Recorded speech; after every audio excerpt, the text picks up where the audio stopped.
और चूँकि मैं सभी विज्ञजन जानते हैं, जो पटल से जुड़े हुए वे सब भी जानते हैं, सभी हमें आशीर्वाद देते रहते हैं कि पहले मैं निरा श्रृंगारिक और प्राकृतिक संवेदनाओं का रचनाकार था। लेकिन सन 90 में, उस समय 18-19 वर्षीय आयु रही, जब गोली चली अयोध्या जी में और सरयू जी का पानी बिल्कुल रक्त से लाल कर दिया गया कार सेवकों के, उस समय एक आक्रोश आया। तब उस आक्रोश में जयनाद हुआ, जो मैं अंत में कहने की कोशिश करूंगा। जयनाद का पूरी एक कृति है, उसका एक छोटा सा अंश मैं कहने की कोशिश करूंगा। उसके पहले, उस आक्रोश के पहले मैं इस तरह की गज़लें, गीत वगैरह करता था। उनकी कुछ पंक्तियां मैं कह देता हूं कि सन 90 के गोलीकांड के पहले का मैं किस तरह की रचना धर्मिता में था कि श्रृंगारिक, और उसमें बीच बीच में देश की भी बातें आ जाती थी कि जैसे कुछ तुम्हारा इस तरह से आगमन हो, कुछ तुम्हारा इस तरह से आगमन हो, चांद को देता निमंत्रण ज्यों गगन हो, कुछ तुम्हारा इस तरह से आगमन हो। और देश के दायित्व से यदि बचे जीवन, देश के दायित्व से यदि बचे जीवन, चाहता हूँ कभी तुमसे भी मिलन हो, कुछ तुम्हारा इस तरह से आगमन हो। तो शयन की चाहत हमारी बीच उनमें, शयन की चाहत हमारी बीच उनके, जिन शवों पर राष्ट्र का झंडा कफन हो, कुछ तुम्हारा इस तरह से आगमन हो, चांद को देता निमंत्रण जो गगन हो। या ये इस तरह की गज़लें कि उसको छूकर जो हवा आती है, उसको छूकर जो हवा आती है, मेरे कमरे में ठहर जाती है।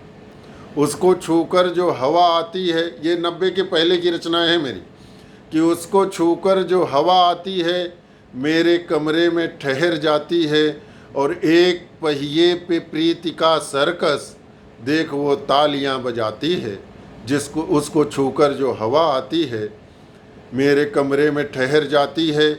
और चाहे हो पेट में या सीने में, आग तो आग है जलाती है, उसको छूकर जो हवा आती है, मेरे कमरे में ठहर जाती है। या इस तरह की गज़लें कि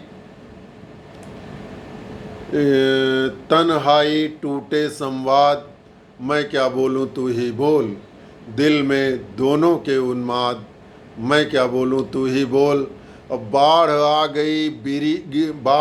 गई गिरी बिजलियां, डाल रहा था मैं अपनी मात्र झोपड़ी की बुनियाद, मैं क्या बोलूं तू ही बोल।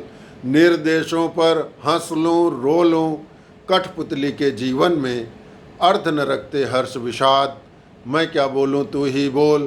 तन्हाई टूटे संवाद, मैं क्या बोलूं तू ही बोल। या इस तरह की गज़ल कि न उजियारा अंधेरा कुछ, न कुछ बाती दिया साहब, हमारे साथ जो आया हमारा हो लिया साहब। अब मुझे जो बात कहनी है, उसे पूरी करूं कैसे, शिकायत उम्र भर की है जरा सा काफिया साहब। और पुलिंदा दे गया जो आपके जुल्मों सितम का कल, उसे मत डांटिए वो तो महज है डाकिया साहब।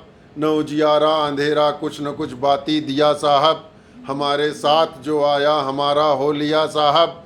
और सिंधु तक जा नहीं पाती कई नदियां उन्हें शायद, शिखर का भ्रष्टाचार देखिए, सन 90 की बात है। उस समय तमाम तरह के बोफोर्स घोटाले की भी बातें आ रही थीं। उस समय की रचनाएं कि सिंधु तक जा नहीं पाती कई नदियां उन्हें शायद, निकलते ही हिमालय ने सुड़क कर पी लिया साहब। न उजियारा अंधेरा कुछ न कुछ बाती दिया साहब, हमारे साथ जो आया हमारा हो लिया साहब। तो इस तरह की बातें कहते कहते जब गोली चली तो आक्रोश मन में आया और जयनाद हुआ, और उसके पश्चात उसी आक्रोश में रचनाएं होती चली गईं आक्रोश की। और फिर 92 में ढांचा ढहा तो बहुत से छंद हुए। तो मेरा कहना है कि ये रचनाकार जो साहित्यकार है हिंदी सनातनता का, भारतीयता का, सनातन संस्कृति का, उसको सिर्फ अयोध्या से उसे सबर नहीं है। ये संस्कृति लगातार संघर्ष कर रही है। 726 ईस्वी में जब मोहम्मद बिन कासिम ने दाहिर को हराया था झेलम के तट पर, तब से हम संघर्ष कर रहे हैं। दवेर छापली के युद्ध में जब महाराणा प्रताप ने अकबर के मुगल सेना के सेनापति को घोड़े सहित एक ही तलवार के वार से काट दिया था, तब भी हम संघर्ष करते रहे। हम आज भी संघर्ष कर रहे हैं। जब शरद कोठारी बंद वहाँ जा कर के अपना आत्म बलिदान दिए, तब भी हम संघर्ष कर रहे हैं। तो हम कहते हैं कि काशी मथुरा ये भी हमारी मांग है। और सिर्फ काशी मथुरा ही नहीं, हिंगलाज जो पाकिस्तान में है, हमारा ननकाना जो पाकिस्तान में है, वो भी हमारी भारतीय संस्कृति का अंग है और हम उसे लेकर रहेंगे। ये एक रचनाकार का उद्घोष है, जय घोष है, ये एक भविष्यवाणी भी है। हम उसे लेकर रहेंगे, ले लेंगे। हमारी संस्कृति ले लेगी, हमारी सभ्यता ले लेगी, हमारी शौर्य ले लेगी, हमारी ऊर्जा ले लेगी।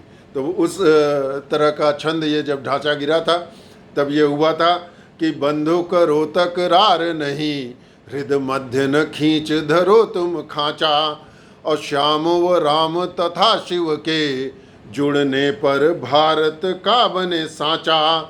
अवाग्रह प्यार भरा समझोगे, नहीं तो दवा उसकी है तमाचा। और मांग रहा मथुरा व बनारस, दे दो नहीं फिर टूटेगा ढांचा। कि मांग रहा मथुरा व बनारस, दे दो नहीं फिर टूटेगा ढांचा। और इसी क्रम का छंद कि दिशा देती चेतना है कभी राष्ट्रपथ को, वह कभी कर्म हो हताश आलसी सा सोता है। कि दिशा देती चेतना है कभी राष्ट्रपथ को, वह कभी कर्म हो हताश आलसी सा सोता है। और जाति पाति एकता से गर्व समला भी कभी, तो कभी अनेकता से स्वाभिमान खोता है। और लहू देख के अवश्य होता कष्ट भी है कभी, देख देश का कलंक मन कभी रोता है। और पूजने का मन करे काशी मथुरा, तो कभी वहाँ का भी ढांचा तोड़ने का मन होता है। कि पूजने का मन करे काशी मथुरा, तो कभी वहाँ का भी ढांचा तोड़ने का मन होता है। तो इस तरह से आक्रोश की रचनाएं होती गईं और उसी तरफ मन हमारा जाता रहा हमेशा